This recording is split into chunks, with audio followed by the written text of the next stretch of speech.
ভাই আমাদের এখানে এক লোক মেডিকেল আনফিট হয়েছে, এখন এজেন্ট বলছে যে দেশে চলে যাওয়ার জন্য। আবার কি মেডিকেল করা যাবে? দেখেন ভাই, আবার যদি মেডিকেল করে তিনি যে ফিট হবেন তার কোনো গ্যারান্টি নেই। আর আবার যদি মেডিকেল করে এজেন্ট কখনো এই টাকাটা দেবে না। প্রথমে হয়তো বা অনেক ক্ষেত্রে এজেন্টে টাকা দেয়, আপনারা যারা কোম্পানির মাধ্যমে আসছেন কোম্পানিয়ে টাকা দেয়, কোম্পানিয়ে টাকা দিয়ে মেডিকেল করায়। কিন্তু এজেন্টের মাধ্যমে আসলে পরবর্তীতে আবার মেডিকেল করাতে গেলে এজেন্ট তাদের কাছ থেকে মেডিকেল খরচটা অনেক ক্ষেত্রে কেটে নেয়। এখন ওনার ক্ষেত্রে প্রথমে কেটে নিছে কিনা জানি না, কিন্তু আবার যদি উনি মেডিকেল করাতে যান তাহলে ওনার কাছ থেকে কিন্তু মেডিকেলের খরচটা কেটে নেবে। এটা মন দিয়ে শুনবেন, এজেন্ট কখনো সেই তার পকেট থেকে আপনার মেডিকেল করানোর জন্য টাকা দেবে না। হ্যাঁ, আবার যদি মেডিকেল করান সে মানে আপনি যদি ফিট হবেন তার তো কোনো গ্যারান্টি নেই, বুঝতে পেরেছেন? তার কোনো গ্যারান্টি নেই।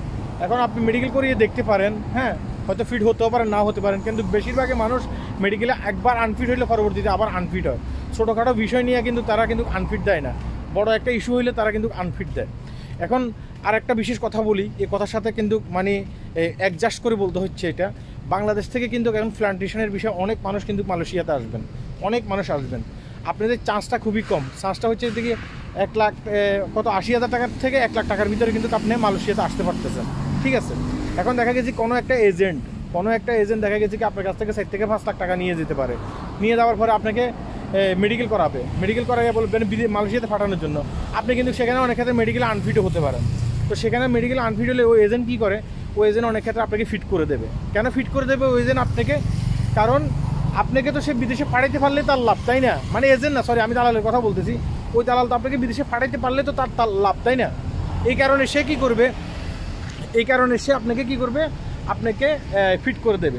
কিন্তু আপনি মালয়েশিয়াতে আসার পরে ওই এজেন্ট মানে আপনাকে যখন আপনি যে কোম্পানির আন্ডারে আসবেন, যে ফার্ম অয়েল বাগানে আপনি আসবেন, যেখানে আপনি আসেন না কেন, সেখানে যখন আপনি আসবেন, আসার সাথে সাথে কিন্তু আপনাকে মেডিকেল করাবে। তখন যদি আপনি মেডিকেলে আনফিট হন তাহলে কিন্তু আপনাকে দেশে চলে যেতে হবে। আর আপনি যখন দেশে যাবেন ওই দালাল বলবে যে আমি তো তোমাকে এখানে ফিট দিয়ে বিদেশের মাটিতে পাঠাইছি, তুমি তো এখানে ফিট ছিলা, এর দোষ তো আর আমার না। দালাল কিন্তু বাংলাদেশে থাকতে অনেক ক্ষেত্রে জানে আপনি মেডিকেল আনফিট হচ্ছেন। হ্যাঁ, তো এই যারা আনফিট হওয়ার পরে অনেক ক্ষেত্রে কী করে আপনার কাছে ফোন দেয় না, ফোন দেয় কার কাছে? ফোন দেয় দালালের কাছে, যে দালাল আপনাকে মেডিকেল করানোর জন্য মানে ওই একটা বাইসা নিছে। হ্যাঁ, সেখানে কিন্তু দালালের কাছে ফোন দেয়, তো দালাল বলে ফিট করে দাও। অনেক ক্ষেত্রে সেটা হয়। আমি মালয়েশিয়াতে আসার আগে যখন আমি সৌদি আরব যাবো না, তখন কিন্তু আমাকে আনফিট দিছে টাকার লাইগা, বুঝতে পারছেন? আমার কাছ থেকে টাকা নিয়ে আমাকে আনফিট দিছে।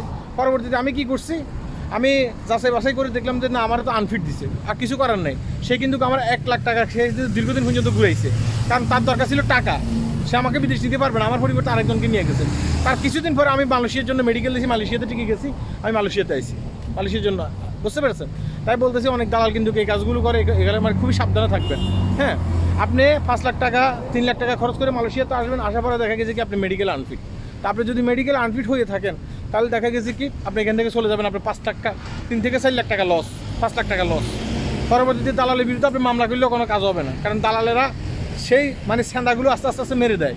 যেসব স্যান্দাগুলো যেসব মানে ফারফুকা দিয়ে আপনি তার বিপক্ষে মামলা করবেন, বুঝতে পেরেছেন? তো খুবই সাবধানে থাকা উচিত, এগুলো কিন্তু ডেঞ্জারাস হয় অনেক ক্ষেত্রে। হ্যাঁ, তাই ওই যে ভাইটা আমাকে কথাটা বলছেন, এই কথার সাথে কিন্তু সাদৃশ্য ওই কথাগুলো, তাই এই কথাগুলো বলে দিলাম। সবাই ভালো থাকবেন, ভিডিওটি শেয়ার করবেন। আল্লাহ হাফেজ।